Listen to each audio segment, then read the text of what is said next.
hayya 'alas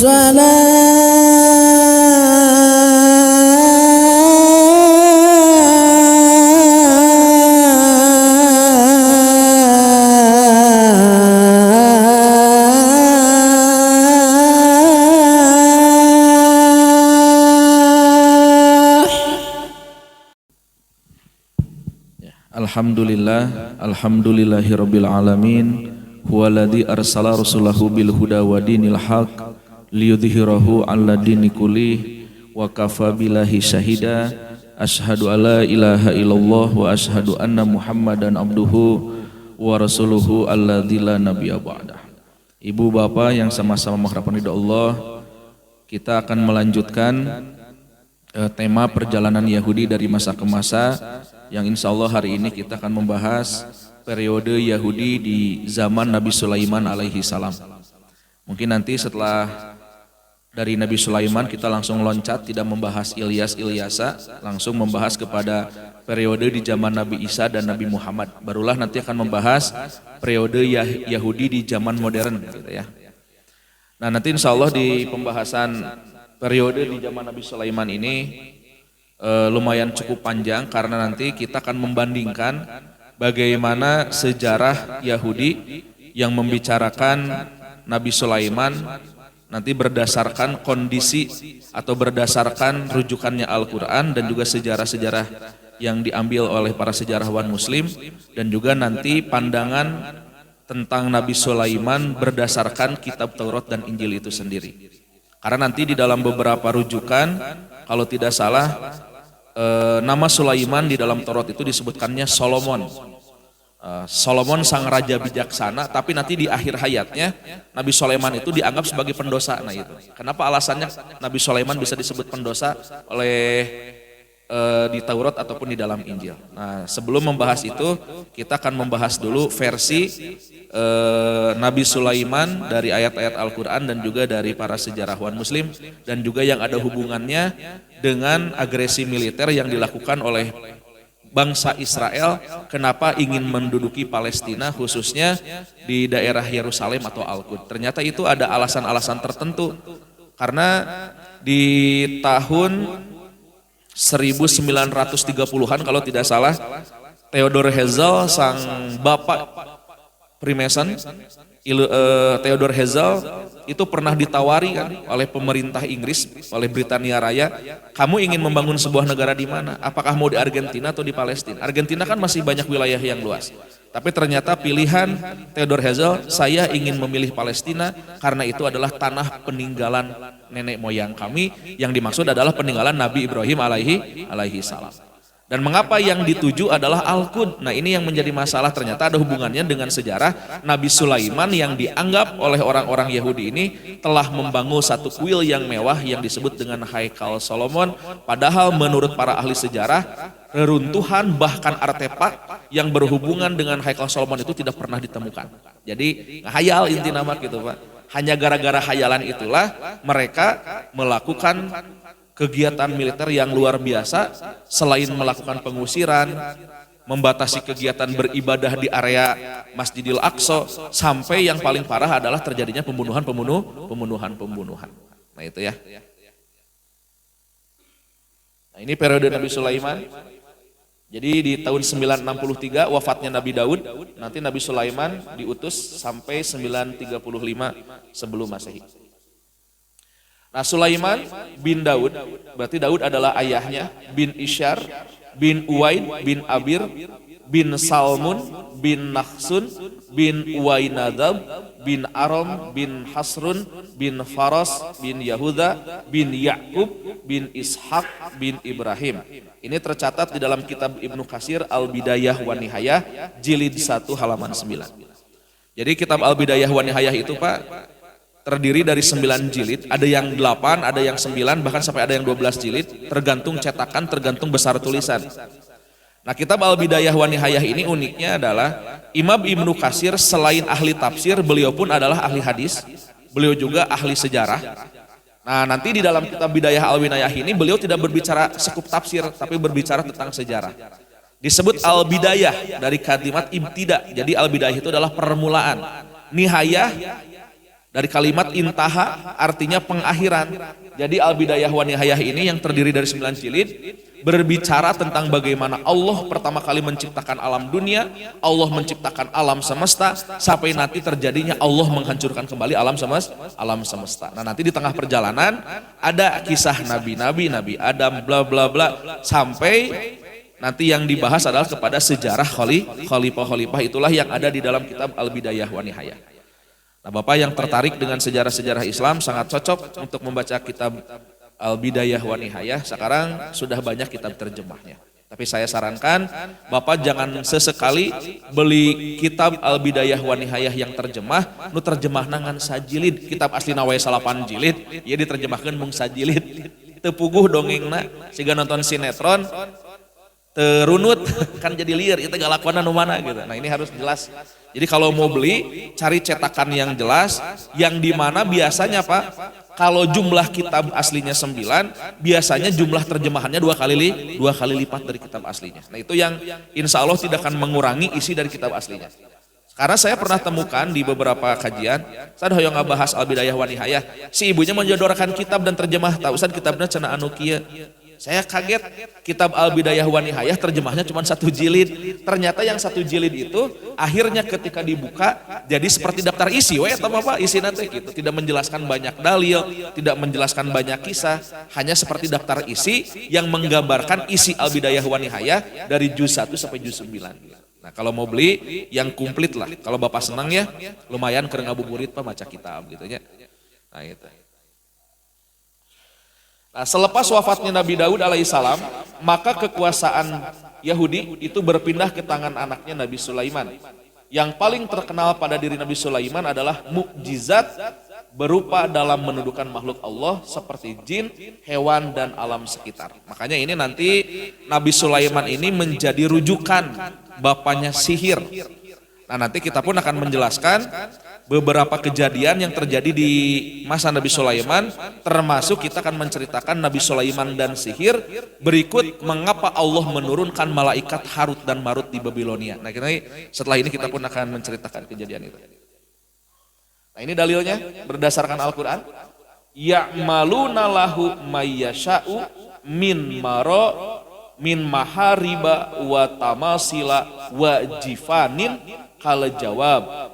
Para jin itu membuat untuk Sulaiman apa yang dikehendakinya dari gedung-gedung yang tinggi dan patung-patung dan piring-piring yang besar seperti kolam periuk. Wa kudurin rosiyatin. I'malu ala Dawuda syukran wa qalilun min ibadiyas syakur.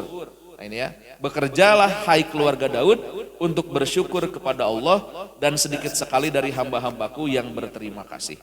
Jadi segala sesuatu pun apa yang dilakukan oleh manusia itu adalah atas izin Allah. Nah kita teh suka banyak yang lupa Pak. Manusia hidup seolah-olah kita berjalan sendiri, tidak ada yang mengatur. Sok kaemu teh ku Bapak, teringat tidak oleh kita. Ini menjadi bahan muhasabah tidak? Sebetulnya mulai dari kita tidur sampai bangun, berkegiatan dan sampai tidur kembali, itu semua tidak terlepas daripada qada dan qadar Allah. Sampai Allah membicarakan dalam Al-Quran, jangankan urusan manusia, sampai daun yang jatuh dari pohonnya saja itu adalah bagian dari takdir Allah. Bapak ke masjid ini teh takdir Pak. Tapi kita seolah-olah ngageleuyeuh nyalira gitu nya. Padahal hidup kita teh sudah ditentukan oleh Allah. Sampai ada seorang anak bertanya kepada ibunya, "Mah, kalau takdir sudah ditentukan oleh Allah, ngapain kita berdoa dan berikhtiar?" Jawaban ibunya simpel dan sederhana. Nah, semoga doa dan ikhtiar kita sejalan dengan keinginan Allah di Lauhul Mahfuz ta eta. Sok ibu jeung bapak, ada nggak selama ini keinginan kita yang sejalan dengan Lauhul Mahfuz? Atau rata-rata teu sajalan? Dari hidupnya tergantung kita ya. Bapak punya keinginan, kalau keinginannya sejalan dengan Allah, ya mungkin itu terjadi dan terwujud. Tapi kalau Bapak punya keinginan dan keinginan Bapak tidak sejalan dengan keinginan Allah, ya keinginannya tidak akan terwujud. Dan sakit we hidup Pak, terwujud dan tidak terwujud. Nah, keduanya itu adalah bagian daripada takdir Allah Subhanahu wa taala. Termasuk di dalam melemahkan kekuatan jin sendiri pun, termasuk di dalam melihat bangsa jin sekalipun, Nabi Daud termasuk Nabi Sulaiman itu sebuah bagian daripada mujizat yang tidak bisa dilakukan oleh manusia lain terkecuali oleh para nabi dan wali Allah yang dipilih oleh Allah Subhanahu wa taala. Matak ayeuna di media Pak, di YouTube paling rame itu kan Cerimis, cerita-cerita misteri, dan itu subscribernya banyak sekali itu. Jadi ternyata masyarakat Indonesia teh resep dongeng-dongeng tahayul. Jadi bapak lamun jeung ibu jadi YouTuber bikin dongeng tahayul tuh bakal rame anu nonton teh. Sampaikeun ka aya Kunti hilang derajat, aya Kunti di balai duku senal. Dan masyarakat kita teh nonton lagi gitu dan percaya. Ya aya Kunti nolol ti imah keluar kebalik deui gitu kan. Tapi ada orang-orang yang setelah nonton jadi takut itu teh gitu. Bahkan ada yang disebut Kiki apalah ya, saya tidak akan sebutkan namanya, bahwa juga sudah tahu bukan teh para ranjang. Dia punya sihir dan lain sebagainya. Itu Pak tidak akan terjadi segala sesuatunya kalau tidak ada izin Allah. Nabi Sulaiman bisa menundukkan jin bukan karena Nabi Sulaiman hebat, tapi memang Allah menunjuk Nabi Sulaiman sebagai penguasa dan itu atas izin Allah. Ari urang saha? Emang Bapak bisa berdialog dengan jin? Pertanyaannya, pernah Bapak bertemu dengan jin? Nah, apakah kita tahu itu jin? Pertanyaannya Pak, dalam Al-Quran ada tidak ayat Al-Quran yang bercerita tentang kondisi fisik jin? Surat Al-Jin sekalipun itu tidak membahas fisik. Surat Al-Jin sekalipun membahas karakteristik atau sifat-sifat jin. Yang dimana jin itu beriman kepada Allah, takjub mendengarkan Al-Quran. Tapi ada juga jin-jin yang kupur terhadap ayat-ayat Allah, tidak dijelaskan bagaimana karakteristiknya. Misalkan dia bertanduk dua, matanya merah, memiliki sayap besar, kukunya panjang, berkaki domba, pante, tidak ada. Atau jin teh berbentuk perempuan, pakai baju putih, rambutnya panjang, ketawa, hihihi, takkan gitu kan, tidak ada. Makanya bentuk tahayul, ini mah emutannya ku Bapak cek logika. Setiap daerah, tongken di negara lah, di Indonesia wae, nuragam oleh suku, dan berbagai macam ras, jurigna teh beda-beda. Jurig di Sunda jeung di Jawa beda eta teh. Karena tahayulnya Jawa dan Sunda beda. Komo deui mikiran jurig Amerikanya beda deui. Orang Amerika mah kan boga vampir, manusia serigala, matak filmna teh eta we, vampir, werewolf eta. Tapi lamun Indonesia kan kolor hejo, buta hejo, kuntil anak, suster ngesot, eta ge anyar-anyar suster ngesot ya Pak. Pedah aktorna orang Jepang, jadi we suster nanti bari ngesot. Nah gitu, aya nama juri ge ekspor impor dina film teh. Manusia serigala versi Indonesia, ya karena ada internet, komunikasi, informasi diketahui, oh dijieun we di Indonesia. Itu semuanya adalah tahayul. Bapak mungkin pernah mengalami, dulu masa saya ketika masih SD, ada film di TVRI ya. Nama filmnya itu Friday the 13 itu. Sok nonton tuh Pak? Osok merenya, maknya ada kabukur makan acara TV didinya hidi-hidina gitu. Itu saya zaman masih SD itu, dan film itu menakutkan sekali. Baheula keur leutik sieun aya dong segede mah henteu. Ku musikna ge Pak, tong teng to asram gitu. Itu sampai oleh MUI pernah diberhentikan acaranya. Karena banyak orang Islam yang setelah nonton film itu jadi sarieun.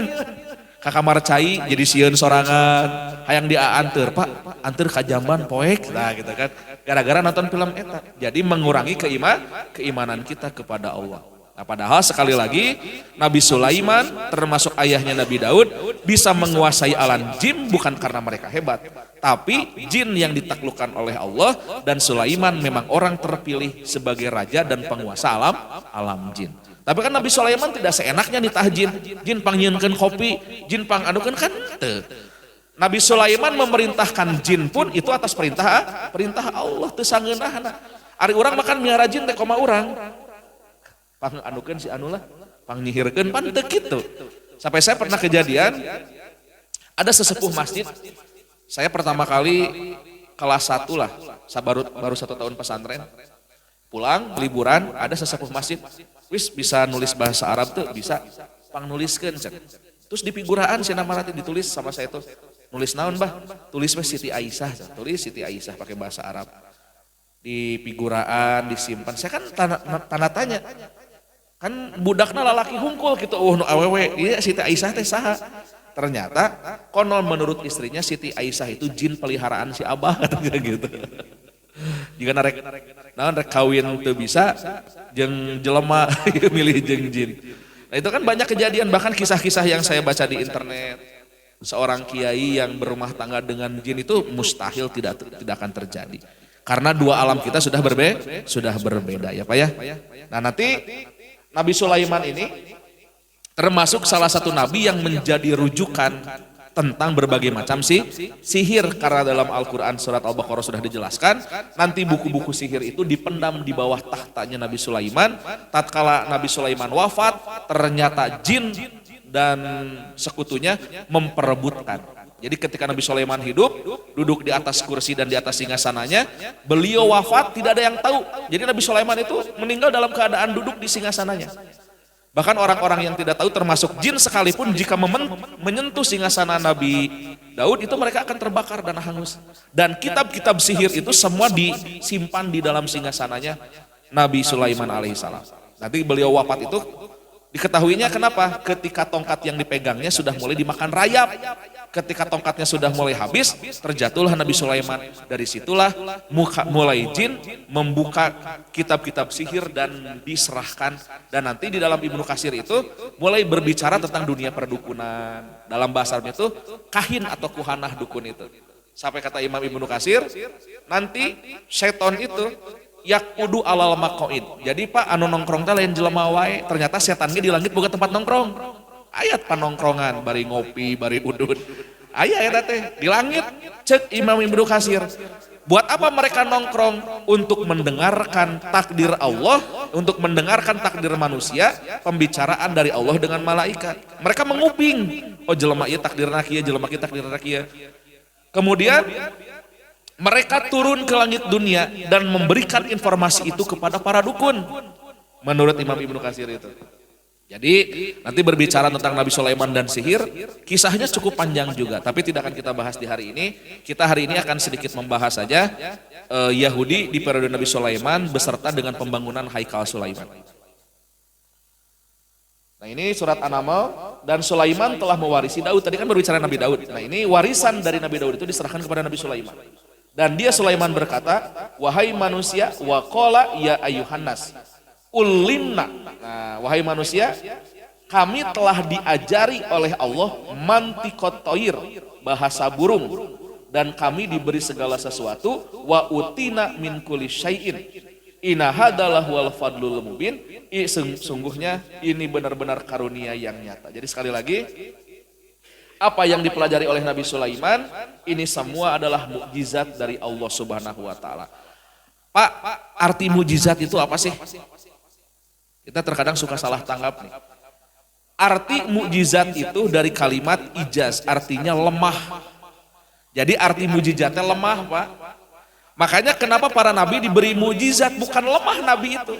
Jadi ketika para nabi diberi mukjizat, mukjizat yang Allah berikan kepada nabi itu melemahkan yang menjadi musuh-musuhnya. Makanya kenapa disebut mukjizat. Nah itu, mukjizat itu artinya melemahkan. Jadi Nabi Sulaiman, Nabi Musa diberi mujizat untuk melemahkan musuh-musuhnya.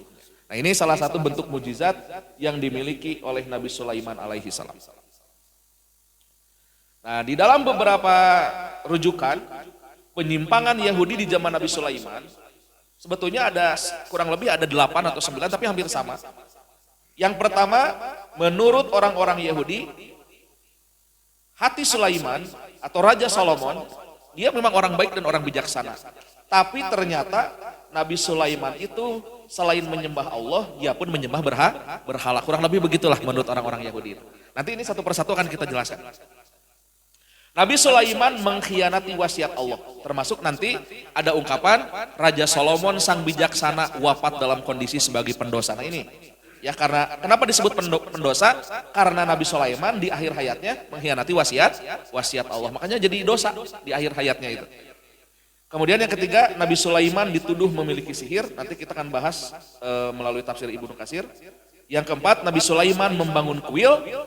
di dalam kitab Palestin Al-Mausu'ah yang disebut dengan Haikal Solomon. Nah, kita akan membahas nomor 4 dulu, Pak. Nah, Haikal Solomon atau kuil Sulaiman. Nah, sejumlah haikal itu artinya kuil atau tempat ibadah. Namanya Bapak Haikal artinya kuil. Haikalun, hayakilun, hayakil itu jamaknya. Sejumlah sumber menyebutkan bahwasanya Nabi Sulaiman telah membangun rumah ibadah yang keberadaannya diklaim bangsa Yahudi sampai saat ini. Keterangan yang sahih sebetulnya Nabi Sulaiman tidak membangun rumah ibadah, melainkan merenovasi Al-Aqsa. Kata Haikal sendiri hanya ada pada kitab Bani Israel yang diselewengkan. Tamatakna, kenapa kita penting rujukan kitab dari agama mereka? Jadi kita akan mengetahui bagaimana sikap orang-orang Yahudi sendiri dan orang-orang Nasrani menyikapi kisah-kisah yang berada dalam kitabnya sendiri. Karena di dalam Al-Quran dan dalam hadis tidak pernah disebutkan kalau Nabi Sulaiman berdasarkan versi kita tidak membangun Haikal Solomon, tapi merenovasi Al-Aqsa. Itu kan dari hadis Nabi. Tapi berdasarkan sumber yang dimiliki oleh Bani Israel termasuk di dalam kitabnya berarti Taurat, apa?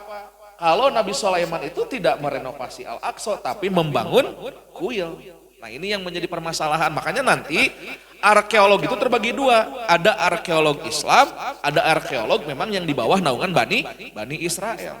Sampai saat ini Bapak kalau harus tahu, di area Masjid Al-Aqsa itu sampai berapa meter ke bawah itu sudah mulai digali terowongan. Karena arkeolog dari Bani Israel menyatakan reruntuhan kuil Sulaiman itu berada tepat di bawah Masjidil Aqsa. Makanya nanti di bawah Masjidil Aqsa itu sudah ada terowongan yang begitu luas yang sudah digali selama 60 tahun oleh bangsa Israel. Gitu ya. Nanti ada foto-fotonya. Nah, ini klaim bangsa Yahudi. Ini panjang ya. Pokoknya intinya bangsa Yahudi mengklaim kalau Nabi Sulaiman itu sebetulnya tidak merenovasi Al-Aqsa, tapi dia membangun kuil atau sinagog. Ari urang mah tempat ibadahnya masjid, Nasrani mah gereja, kalau Yahudi mah sinagog. Ya Pak ya? Nah ini. Yang mereka anggap sebagai lambang kekuatan. Mereka meyakini bahwa pondasi kuil tersebut berada di bawah Masjid Al-Aqsa dan telah runtuh. Ini kan Pak sejarahnya panjang. Jadi ternyata Masjidil Aqsa itu dibangun oleh siapa Pak? Jadi menurut Imam Ibnu Katsir ada dua pendapat. Jadi Masjid Al-Aqsa itu sudah ada semenjak zaman Nabi Adam alaihi salam. Adapun Nabi Ibrahim melengkapi gitu. Jadi Nabi Ibrahim itu kan nanti Nabi Adam membangun pondasi Masjidil Aqsa. Adapun nanti Nabi Ibrahim setelah membangun Masjidil Haram, mereka hijrah pindah ke Palestina. Nah, setelah 40 tahun lamanya pondasi yang sudah dibangun oleh Nabi Adam itu dibuat dan dibangun oleh Nabi Ibrahim. Maka Nabi Ibrahim sudah membangun dua masjid, yaitu Masjidil Haram dan Masjidil Aqsa yang berdurasi jaraknya 40 tahun. Jadi Masjid Aqsa itu masjid kedua setelah Masjidil Haram. Itu nanti ada dari hadis Nabi. Nah ini Pak. Nah ini pernyataan mereka dalih mencari dalil bahwasanya ya mengapa mereka harus menguasai Masjidil Aqsa? Ya tadi karena di bawah Masjidil Aqsa terdapat reruntuhan kuil Sulaiman. Karena tadi dibangun pada masa Ibrahim Pak. Nah nanti kuil Nabi Sulaiman ini, Haikal Solomon ini menurut versi Yahudi dia telah dihancurkan beberapa kali. Nah nanti termasuk pada saat Nabi Sulaiman berkuasa, Nabi Sulaiman itu sudah membangun kuil yang megah. Tapi pada saat Nabi Sulaiman wafat, kemudian ada raja lain yang berkuasa setelah Nabi Sulaiman, nanti muncullah Nebukadnezar. Nah Nebukadnezar inilah yang meluluh lantahkan dan menghancurkan Masjidil Aqsa menurut versi Islam. Tapi kalau menurut versi mereka, yang diruntuhkan bukan Masjid Aqsa, tapi kuil Sulaiman. Gitu ya Pak. Beda versi. Nah ini. Di dalam hadis riwayat Ahmad, Rasulullah menyatakan, masjid apakah yang pertama diletakkan oleh Allah di muka bumi? Beliau bersabda, Masjidil Haram. Abu Zar berkata lagi, kemudian apa? Beliau bersabda, Masjidil Aqsa. Kemudian berkata Abu Muawiyah, yakni Baitul Maqdis. Jadi Masjidil Aqsa teh nami lainna Baitul Maqdis atau dengan kata lain disebut juga Al-Qud, kota lama. Eta teh nami yang sama. Kalau bahasa orang-orang Yahudi, Al-Aqsa itu disebutnya Temple Mount, gunung kuil gunung. Makanya mereka beranggapan Masjid Al-Aqsa adalah kuil, bukan masjid. Makanya nanti jangan heran Pak, Bapak bisa cari di internet. Tahun berapa orang-orang Bani Israel sudah memiliki proyek akan membelah dua Masjidil Aqsa. Masjid Aqsa itu bakal dibelah kemah gitu. Agar Haikal Solomon itu bisa muncul dari permukaan. Nah, berapa lama jaraknya? Beliau menjawab 40 tahun. Nah, menurut para ahli sejarah, Masjidil Haram yang dibangun oleh Nabi Ibrahim, kemudian Nabi Ibrahim pindah ke Palestina. Nah, di Palestina beliau mendirikan Masjidil Aqsa yang pondasinya sudah dibuat oleh Nabi Adam alaihi salam. Ini apa ya? Nah, ini. Nabi Sulaiman membangun kembali Baitul Maqdis. Jadi tadi sejarah panjangnya. Meminta kepada Allah 3 perkara. 1, meminta kepada Allah Azza wa Jalla agar diberikan taufik dalam memutuskan hukum yang menepati hukumnya. Jadi meminta kepada Allah, karena Nabi Sulaiman menjadi pemimpin, dia meminta taufik kepada Allah untuk memutuskan hukum yang adil. Jadi raja yang adil. Yang kedua, meminta kepada Allah agar dianugerahkan kerajaan yang tidak patut diberikan kepada seseorang setelahnya. Jadi ini yang pernah dikatakan oleh Nabi Muhammad. Jadi Nabi Sulaiman pernah mengatakan, jangan pernah ada lagi orang yang bisa menguasai sesuatu seperti dirinya. Jadi menunjukkan ke Allah matong aya deui jalmi nu tiasa menguasai alam jin seperti saya. Dan ini dikabulkan oleh Allah doa ini. Jadi tidak akan ada orang yang menjadi raja dan bijaksana sehebat Nabi Sulaiman, tidak akan ada lagi. Kemudian yang ketiga, memohon agar tidak ada seorang pun yang berkeinginan sholat di Al-Aqsa kecuali agar dikeluarkan kesalahannya seperti ia dilahirkan oleh ibunya. Makanya di Bapak jika berdoa dan sholat di 3 Masjid Haram, di Masjidil Aqsa, kemudian di Masjidil Haram, yang satu lagi di Masjid Nabawi, maka tidak akan ada doa yang tidak dikabulkan oleh Allah Subhanahu wa taala, dan pahalanya pun berlipat ganda jika kita sholat di sana. Ya Pak ya. Nah, ini klaim yang terus berlanjut. Ini yang tadi saya beritakan bahwasanya UNESCO saja dan sebagian ahli arkeologi sudah banyak menolak bahwasanya kuil Solomon itu enggak ada, karena dicari-cari jejak arkeologinya juga tidak ada. Jadi UNESCO saja menolak. Nah, kuil Sulaiman mah atuh. Tapi dengan kekeh kumekeh orang Yahudi menyatakan aya kuil Sulaiman tadi mana, di bawah reruntuhan Masjidil Aqsa. Itu keinginan mereka. Saja ya kepada gambarnya nih. Nah, ini gambaran Haikal Solomon. Nanti di dalam kisah-kisah Nabi versi Taurat, saya sudah baca semalam itu. Jadi Solomon membangun sebuah kuil mewah yang dimana setiap tiangnya itu dilapisi oleh emas, dan di depannya itu ada patung-patung malaikat yang besar. Begitu di dalam kisah-kisah para nabi versi Taurat itu. Nah, ini kan sapi ini Maya. Nah, ini. Dan jadi tiang-tiang itu terbuat dari emas. Nah, ini dia sudah membuat apa sih Pak disebutnya teh? Miniatur ya. Sudah membuat miniatur. Haikal Solomon itu dulunya seperti begini katanya. Menurut versi orang-orang Yahudi. Nah, ini. Nah, ini adalah tembok ratapan yang berada di pintu sebelah barat, yang konon katanya tembok ratapan ini adalah sisa-sisa dari puing-puing kuil Solomon yang tersisa. Makanya orang-orang Yahudi beribadah hanya nempelkeun sirah ka dieu, kieu we cicing di tembok ratapan, Pak ya. Nah, ini penuh sekali. Nah, ini di tembok ratapan. Ya. Bapak kenal lah dengan 2 orang ini. Nah, itu. Nah, ini Pak. Jadi yang disebut Masjidil Aqsa itu bukan ini. Jadi Masjidil Aqsa teh sakieu. Habis ini. Jadi Masjidil Aqsa teh sakotak ini Pak. Jadi Masjidil Aqsa itu bukan masjid kubah biru, bukan masjid kubah emas, tapi Masjidil Aqsa itu satu komplek nu kotak tah.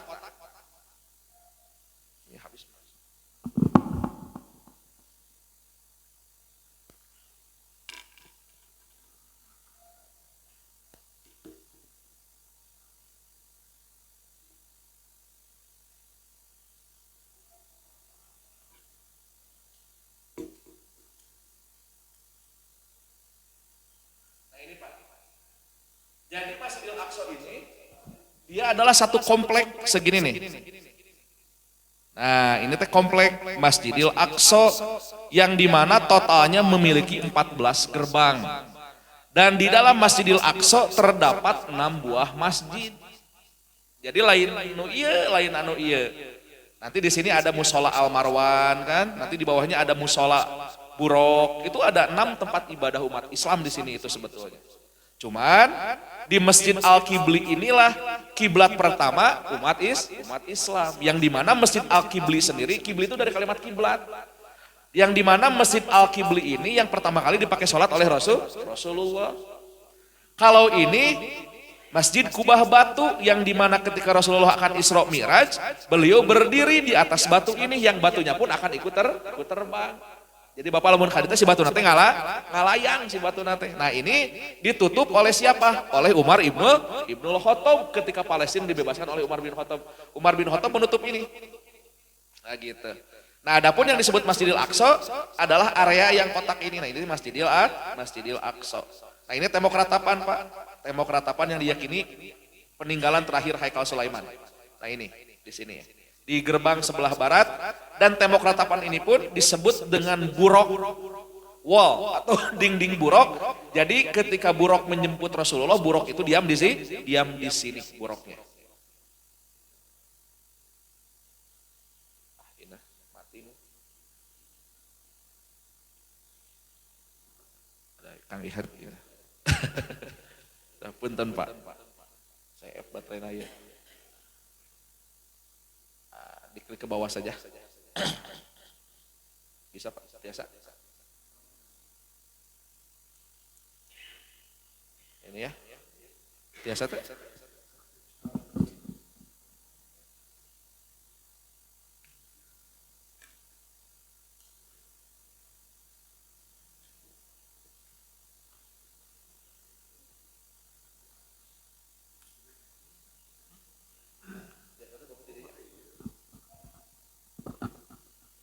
Nah ini tulisannya kecil ya Pak ya, karena memang kalau dibesarkan juga nggak terlalu jelas, diturunkan lagi saja. Nah ini Pak, ini yang komplit kebetulan keterangannya berbahasa Arab lagi. Nah ini adalah area Masjidil Aqsa, yang dimana dia terdiri dari Al Masjidil Aqsa wa bawabatuhu Masjidil Aqsa dan gerbang-gerbangnya. Nah, Masjidil Aqsa di sini ada 14 baban, ada 14 pintu.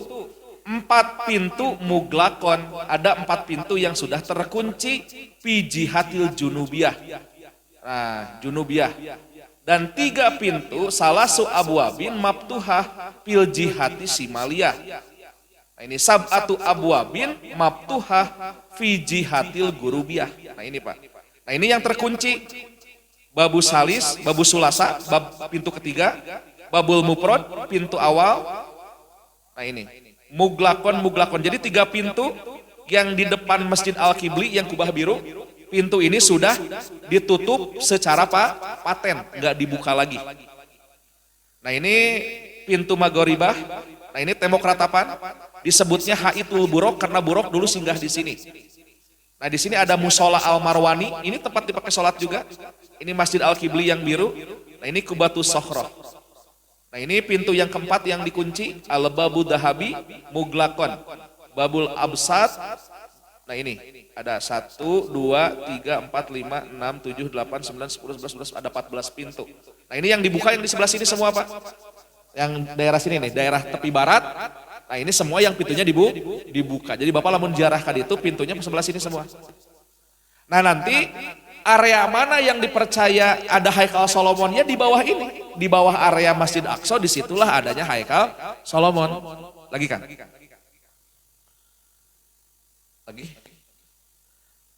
Lagi. CF. Atas.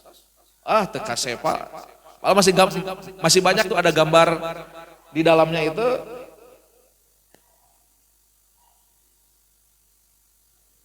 CF asli. Di dalamnya di situ nanti ada gambar selanjutnya ya. Nanti ada gambar-gambar di dalamnya bagaimana terowongan-terowongan yang digali oleh Bani Israel. Apa ya? File nama kayak hiji tahu kok.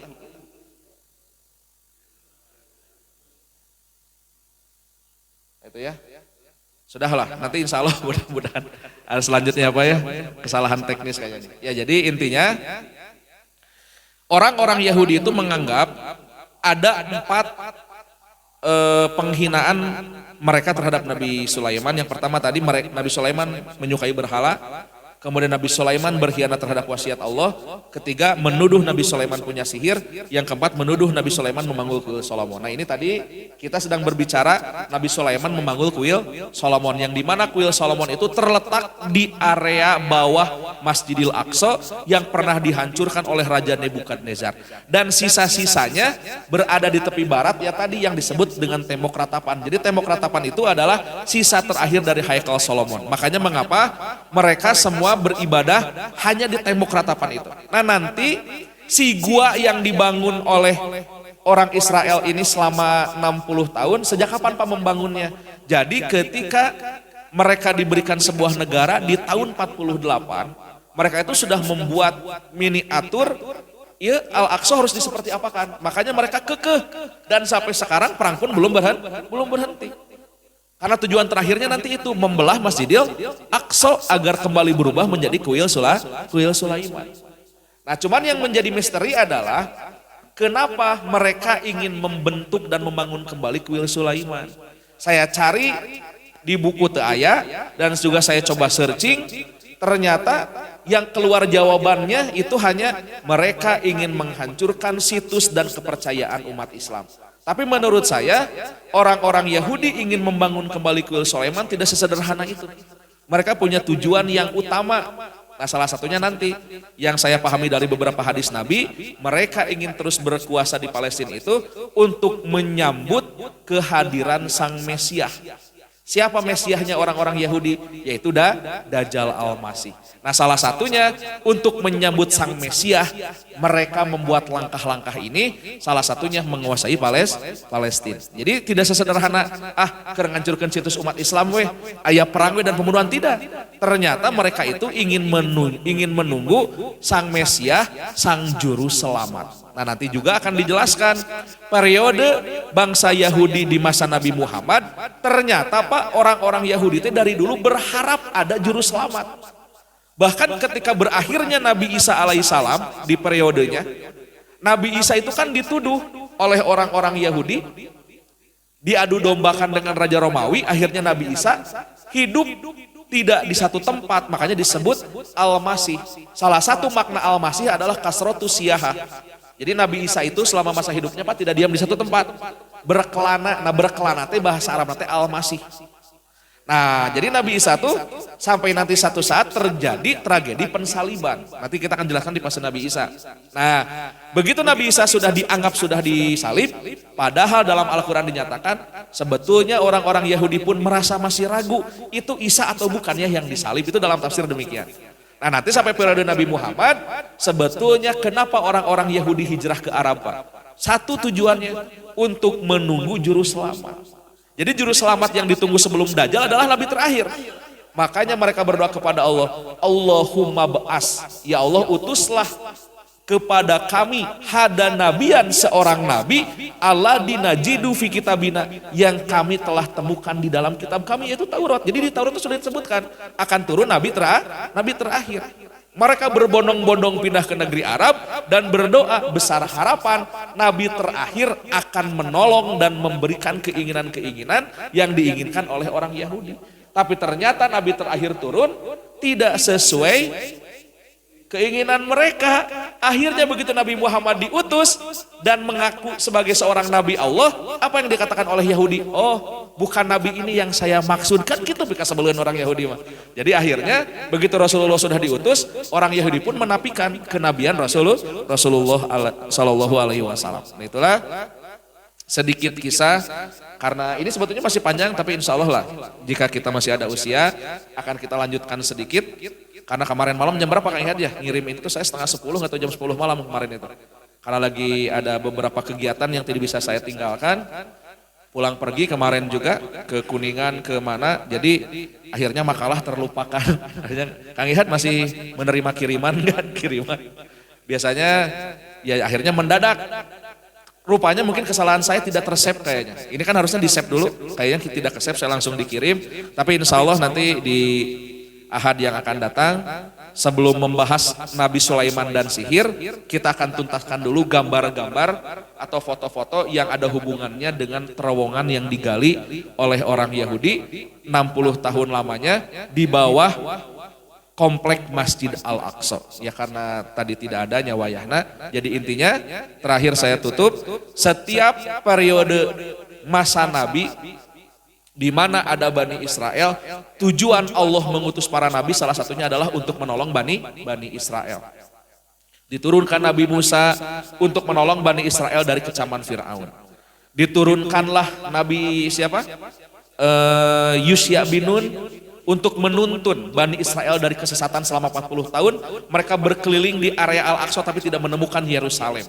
Itu Allah itu memberikan menuntun, mengutus para nabi untuk apa? Menuntun Bani Israel agar tidak tersesat.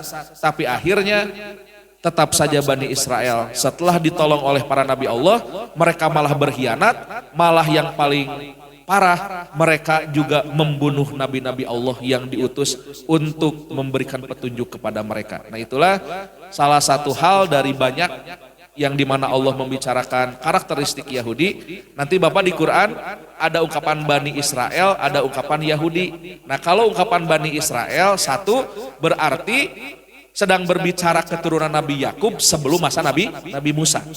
Dan kalau berbicara Bani Israel, kompleks sikapnya, ada yang positif, ada yang negatif. Tapi kalau sudah berbicara Yahudi, menurut salah satu ahli tafsir, maka biasanya sedang membicarakan bagaimana karakter dari Bani Israel yang sudah disebut Yahudi rata-rata memiliki sifat negatif. Jadi lamun Allah berkata